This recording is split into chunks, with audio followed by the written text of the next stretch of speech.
Mga pamahiin sa Valentine's Day. Kapag may nakita daw kayong ibon sa Valentine's Day, malalaman mo kung anong klaseng lalaki ang mapapangasawa mo. Una, Robin. Kapag nakita mo to, mapapangasawa mo ay isang sailor. Kapag Sparrow, ikakasal ka sa mahirap. Kapag Dove, mabait na lalaki ang mapapangasawa mo. Kapag Goldfinch naman ang makita mo, makakapangasawa ka ng milyonaryo. At ang ibon na kailangan mong iwasan sa araw ng Valentine's ay owl. Kapag nakita mo to, single ka na forever. Pangalawa, apple.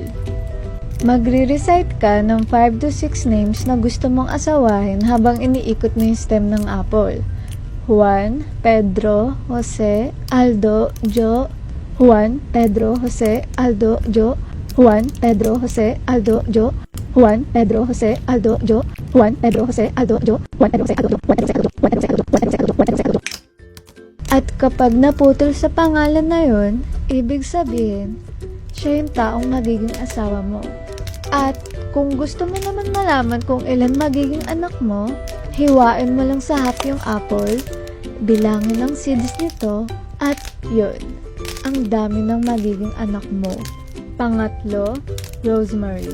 Pinaniniwalaan na kapag naglagay ka ng rosemary sa ilalim ng unan mo, mapapanaginipan mo yung mukha ng dream man mo. At panghuli, pangalan. Sabi nila, sa Valentine's Day, yung unang pangalan na mabasa mo sa dyaryo, yun yung pangalan na magiging asawa mo.